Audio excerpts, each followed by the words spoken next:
Bem, sejam todos bem-vindos a mais esse estudo do livro Mediunidade, Caminho para Ser Feliz. Hoje nós vamos iniciar o capítulo 8. O livro é da Sueli Caldas Schubert. O capítulo 8 chama-se O Mundo Espiritual. Ele vai falar sobre quais são as relações dos espíritos lá no plano espiritual. O que eles fazem? Como vivem? Né? Muita gente tem curiosidade sobre isso, né? Mas vamos lá, vamos começando a ler o livro aqui. O mundo espiritual. Para onde vão as almas dos que morreram? Onde ficam os espíritos? Como será depois da morte? Será que existe um lugar de penas eternas, o inferno, como castigo para os pecadores e um local de paz e beatitude, o céu, como prêmio aos que foram bons ou absolvidos de seus pecados?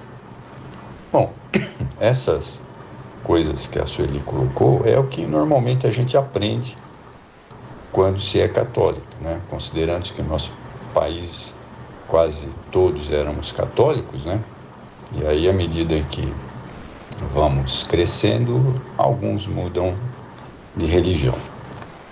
Infelizmente, chegamos aqui na doutrina espírita, que nos explica detalhadamente como é o mundo espiritual. Bom, mas continuando aqui. Estas talvez sejam as suas dúvidas, caro leitor, e são igualmente as da maioria da humanidade.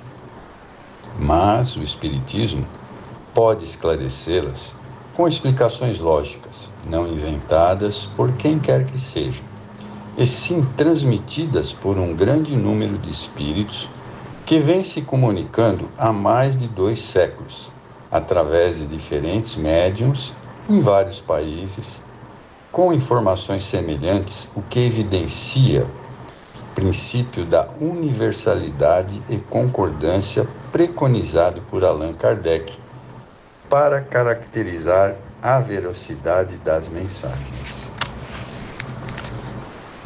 A crença no céu e inferno há muito vem enfraquecendo, à medida em que as pessoas se instruem e exercem o espírito crítico, a análise daquilo que lhes é passado como verdade inconteste. Ao mesmo tempo, questionam como seria o lado de lá, a continuidade da vida e o que irão encontrar. O mundo espiritual é uma realidade. É o mundo das causas, a pátria de origem de todos nós, como espíritos imortais que somos, né? Isso é uma reflexão que nós temos que fazer sempre, né? Nós estamos aqui na Terra para crescermos como espíritos que somos, né? Alguns em provas, alguns em expiações, mas o objetivo de todos é o crescimento espiritual. Por quê? Aonde nós realmente moramos é lá no plano espiritual. Lá nós temos verdadeiras cidades, como daqui a pouco a gente vai descrever aqui, né? E cada um de nós está alocado em uma dessas cidades espirituais, né? É como se nós tivéssemos um roteiro de morar numa determinada cidade, como aqui na Terra, só que lá no plano espiritual, onde eles têm as nossas fichas, né? Tudo o que fizemos, as nossas encarnações, quem são os mentores responsáveis por nós. Bem, tem toda uma organização muito complexa, né? É como se nós tivéssemos atestados lá, tudo definitivo e definido. Claro, se a gente muda de cidade, eles mudam as nossas informações para aquela cidade que nós estamos indo. Mas é tudo muito complexo. E não é desorganizado como aqui na Terra, né? Que a gente precisa enfrentar filas, aquela série de situações. Mas vamos lá, continuando. Não se pode, porém, conceber esse mundo absolutamente destituído de qualquer coisa. Se a vida terrena é breve, passageira, É claro que devemos vivenciar períodos mais ou menos longos fora do corpo físico em algum lugar do universo, né? Então, é aquela história que Jesus nos falou, né?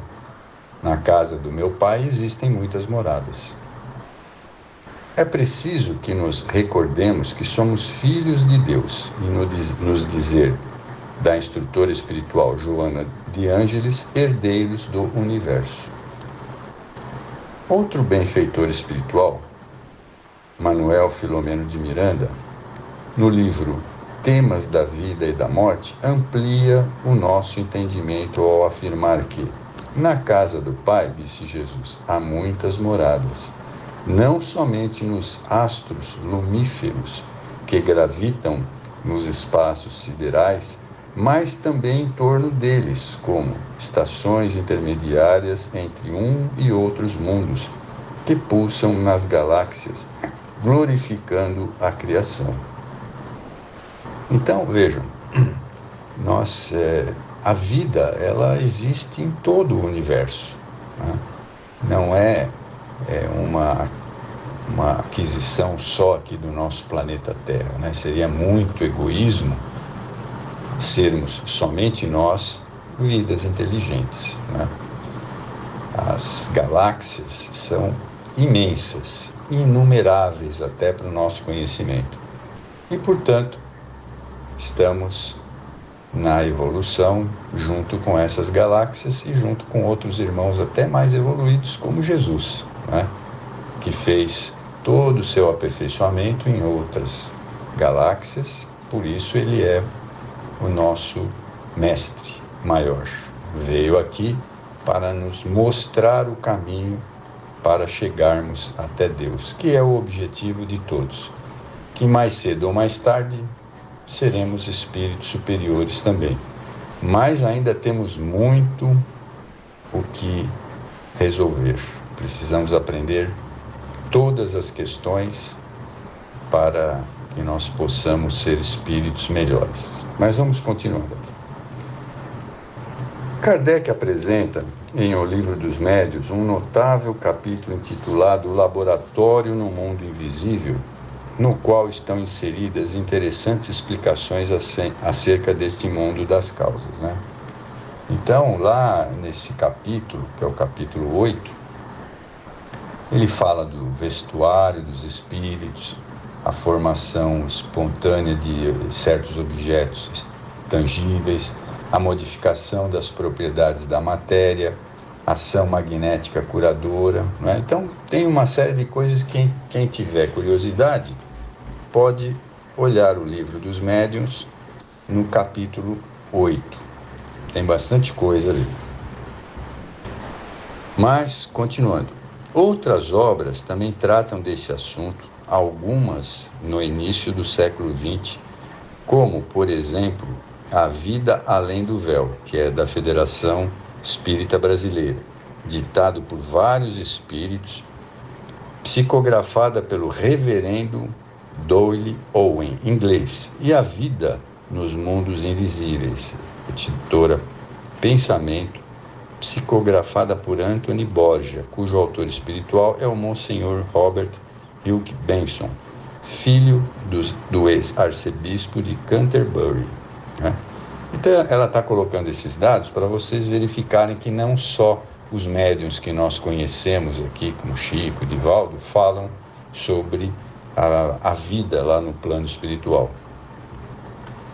Mas é em Londres, em 1744, que vamos encontrar o grande vidente sueco Emanuel Swedenborg, dotado de inteligência invulgar, um verdadeiro gênio.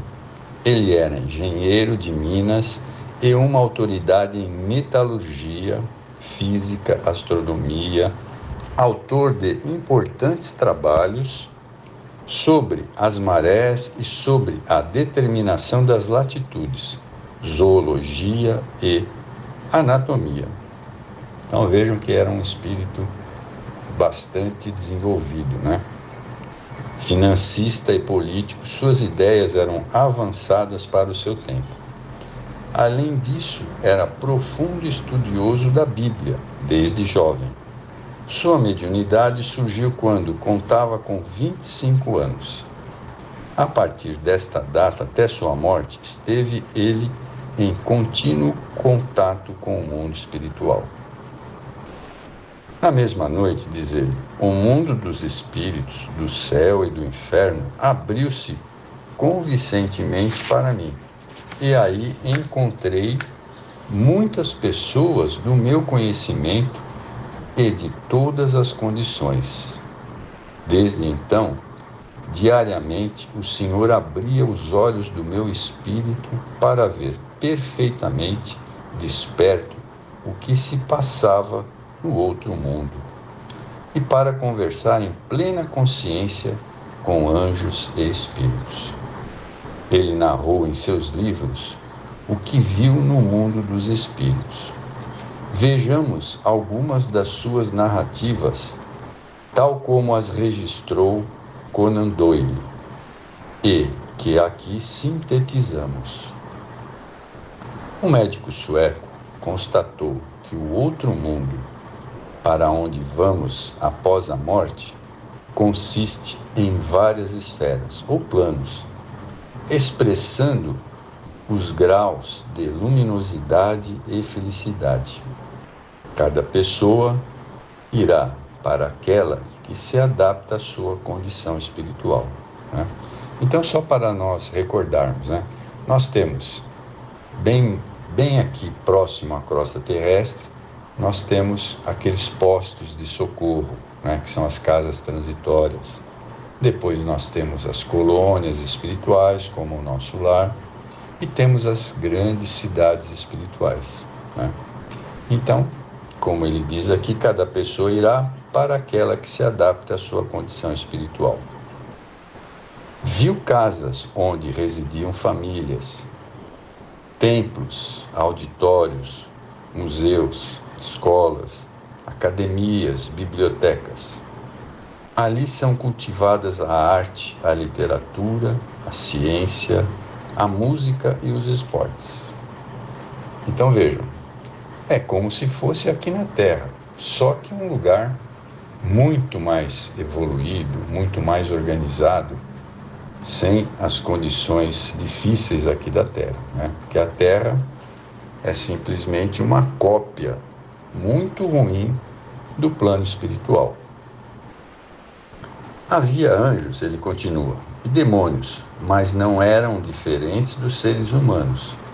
Eram aqueles que tinham vivido na Terra e que ou eram almas retardatárias como demônios ou altamente desenvolvidas como anjos. Não existem penas eternas. Isso é muito importante para deixarmos bem claro, né? Diferentemente de algumas religiões que nos colocam situações eternas, né? A doutrina espírita também ensina que não existem penas eternas, né? Passa-se por estágios para o aprendizado, para o aprimoramento como espírito. Continuando, os que se achavam nos infernos, os planos inferiores, podiam trabalhar para dali saírem, desde que tivessem vontade. Os que se achavam no céu, os planos superiores, também prosseguiam trabalhando por uma posição cada vez mais elevada, né? Então nós sabemos que tudo se movimenta no universo, tudo está em movimento. Meu pai trabalha, eu trabalho. Todas as crianças eram recebidas igualmente, fossem ou não batizadas. Cresciam no outro mundo. Jovens lhes serviam de mães, até que chegassem as mães verdadeiras, né? Então, aquele período em que aguardavam para o desencarne das suas mães, que iriam de encontro a essas crianças, né? Então, como pode-se ver, ninguém fica abandonado no plano espiritual. Todos nós temos alguém que se preocupa com nós, né? E aí nós podemos entender que tivemos muitas encarnações, fizemos muitos amigos. E esses amigos que nos são caros, né, que nos amam verdadeiramente, estão sempre ao nosso lado, nos planos da espiritualidade. E principalmente aqueles que nós amamos, né? Os laços de amor nunca se perdem na separação física. Estão sempre juntos, né? Então reveremos todos aqueles que achamos que perdemos, que na realidade jamais os perderemos. Bem, eu vou parar aqui porque esse capítulo é um pouco mais longo do que os demais, mas ele é muito interessante. E nós, daqui uma semana, continuaremos nesse capítulo 8. Eu espero que vocês tenham aproveitado bastante. Muito obrigado.